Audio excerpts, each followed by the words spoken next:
14 months deep. Your name has not crossed your lips in 6 weeks. Not because you cannot say it, because nothing has required it. A psychologist asks questions designed to bring you back. An agent you have known for 9 years asks quietly if you are all right. You say yes. You say it as yourself. You are fairly sure. That night, your daughter asks about your day. Fine. Quiet. She nods and looks back at her plate. What nobody tells you is that this was one of the easier endings. The final level is where you stop going in and start sending someone else, and what that costs has no name anywhere in this job. Level 1. The applicant. You have been a special agent for 3 years when you submit the paperwork. 8 months later, you sit across from 3 senior agents in a room with no windows, and they watch you pretend to be someone else. This is the FBI Undercover Review Committee, not a training program, an audition. You play a corrupt city inspector, then a money launderer meeting his broker for the first time in a hotel bar. They grade your posture, your eye contact, how long before you blink when they push back hard on your cover story. Break character once and you go home. Perform too smoothly and they schedule a psychiatric evaluation. The acceptable range is narrow and nobody tells you where it is until after you pass. A certification code enters your personnel file. Most agents retire without one.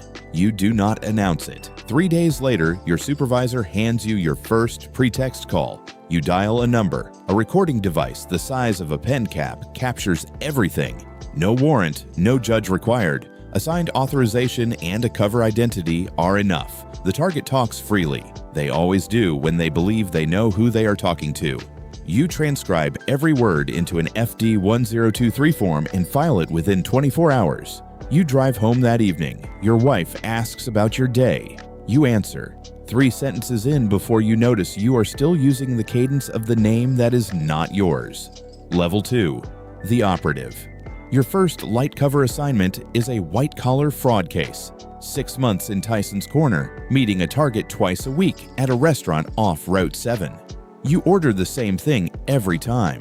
Routine is invisible, disruption is remembered. The FBI Legend system builds you a real past, a driver's license, a credit score with 4 years of history, an apartment lease in a name that is not yours but is, by every searchable measure, real. If the target runs your cover name tonight, he finds a person who borrowed money and paid it back on time. That person shows up in databases. That person exists. After every meeting, you write the 1023.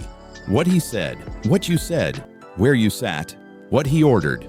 The paperwork takes 3 hours per meeting. You spend more time reconstructing conversations than having them, but the file grows, and the file will become someone's prison sentence. One afternoon, he asks if you have children. You say yes. He says they grow up too fast. You agree because you have a daughter at home who is 7, and you have missed 14 of the last 31 bedtimes. You write that exchange in the 1023 too. All of it. Every word. If this is landing for you, subscribing takes 2 seconds, and you never miss one of these. Level 3. The buyer. Now you spend government money on illegal goods. The authorization form is called an OIA, otherwise illegal activity. A supervisor signs it. That signature is the only thing separating you from the man across the table. Without it, you are committing the same crime. With it, you are the case. You purchase narcotics. You facilitate a transfer of stolen property. You sit inside transactions that would end any civilian's freedom, and you file a report afterward.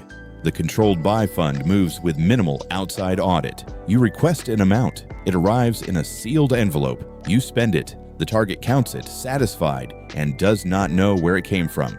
You are very good at this now. Not just competent. Good. The character arrives faster than it used to.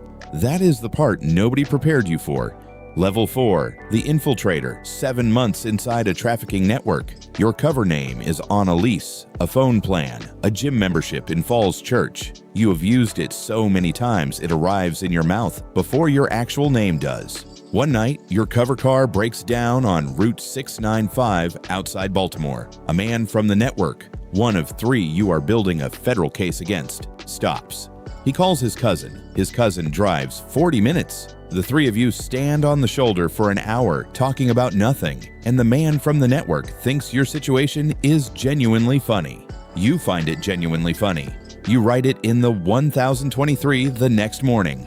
All of it. Every laugh. Through your handler, you submit a national security letter. It compels a financial institution to produce 3 years of records for anyone named in the request. No warrant, no court signature. The records appear in your secure inbox. You read them over coffee, and they confirm everything. 3 years of transactions across 4 accounts.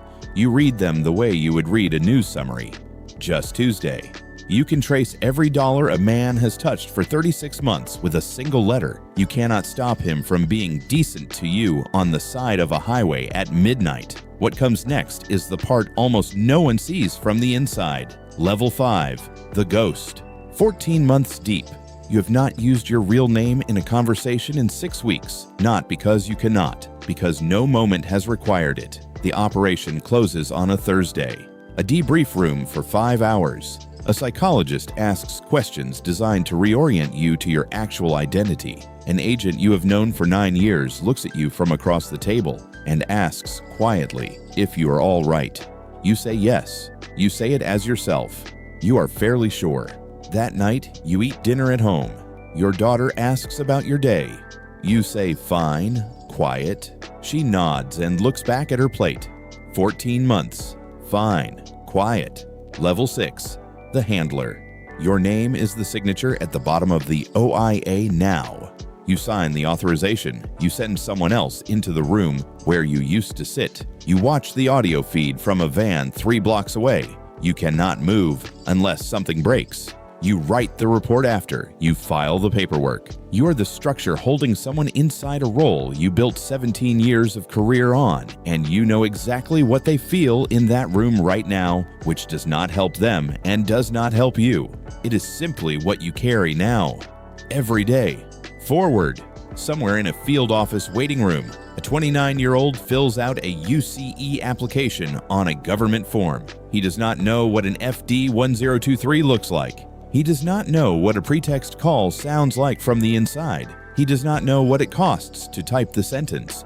The target asked if I had children, and I said yes. He will learn all of it, in order, 1 level at a time. The cycle does not stop. It finds a new name for the certification file. If you stayed this long, you already know this channel is worth staying on. Subscribe, and the next one finds you.